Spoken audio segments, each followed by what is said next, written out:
Bahkan ada satu kebiasaan ulama salaf itu, para ulama salaf, para salafun saleh, ya rumahnya dekat, tiap hari, tiap subuh dia datang kemana? Dia samperin ibunya hanya untuk cium tangan saja, hanya untuk datang kemudian cium tangan, datang cium tangan, dan dia lakukan tiap pagi dan dia tiap sore, tiap pagi dan tiap sore. Itu beliau lakukan. Nah, bagaimana kalau yang sudah meninggal? Minimal 1 minggu sekali, tiap ba'da Jumat ziarahi. Jangan sampai mereka kita ziarahnya setahun sekali, lebih sering lebih bagus seperti itu. Karena tadi tidak ada orang yang paling mulia bagi kita seorang anak kecuali orang tua kita. Nggak ada dalam sejarah, nggak ada dalam kisah orang yang memang sukses tapi dia durhaka sama orang tua.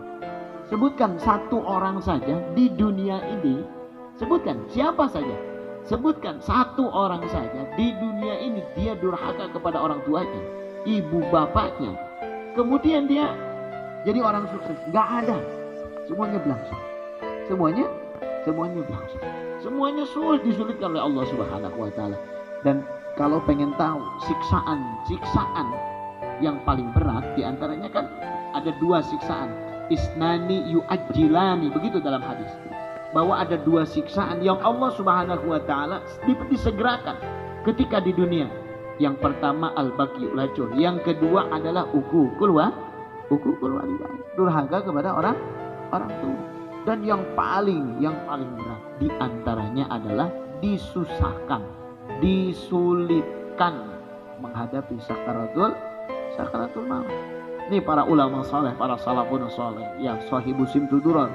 Siapa sahibu simtuduron? Yakni Al-Habib Ali bin Husain bin Muhammad bin Husain Al-Habsyi, sahibu simtuduron. Beliau adalah salah satu ulama, salah satu waliullah, salah satu salafun saleh yang sangat menghormati ibunya, yang sangat memuliakan ibunya. Sampai-sampai beliau mengatakan, saya ini nggak punya apa-apa, padahal beliau orang yang kaya. Ini kekayaan beliau pernah dalam satu masa itu terjadi paceklik, terjadi kemarau, terjadi kemiskinan. Nah itu satu kota, satu kabupaten Bogor, kalau di kita di Bogor, itu satu kabupaten, beliau yang kasih makan tiap pagi sama sore. Beliau yang jamin semua masyarakat yang ada di Bogor, kalau di kita, dia yang kasih makan. Terus kemudian bukan hanya orangnya, bahkan hewan-hewannya beliau yang tanggung. Itu saking kaya-kayanya Al-Habib Ali bin Muhammad bin Husain Al-Habsyi. Ini beliau saking kaya-kayanya. Tapi apa beliau mengatakan? Saya ini tidak punya apa-apa selama orang tua saya ada. Walhasil apa yang saya punya adalah milik mereka.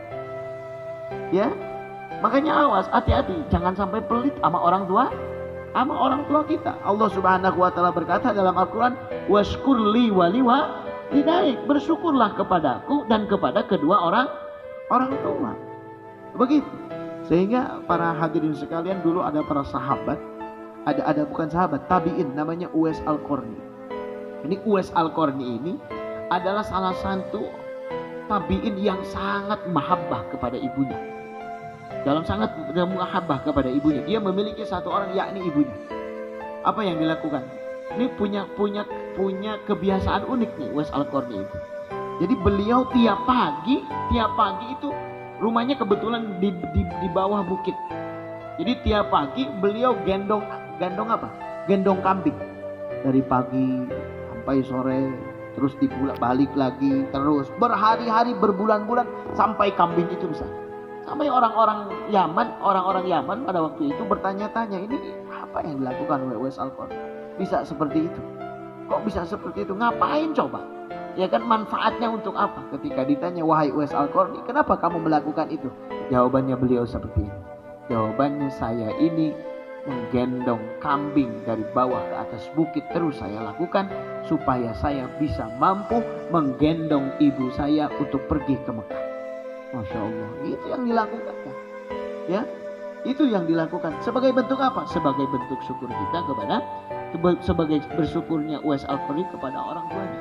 Maka tidaklah seorang anak dikatakan bersyukur kepada Allah sebelum ia mampu bersyukur kepada orang tua. Ridallahi fi ridha walidain. Kita pengen dapat ridho Allah, maka kita harus dapat ridho orang tua.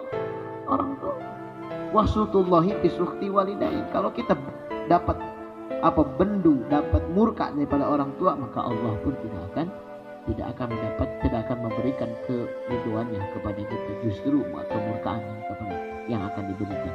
Maka dalam kesempatan ini kita sedang dalam rangka mendoakan orang tua kita yang sedang sakit, mudah-mudahan Allah sehatkan, ya Allah panjangkan umurnya, begitu kan, Allah mudahkan urusannya, yang sudah tiada atau meninggal dunia oleh Allah Subhanahu wa taala diampuni dosanya, ditempatkan tempat yang mulia di sisi Allah Subhanahu wa taala bersama Habibuna Muhammad sallallahu alaihi wasallam. Begitu.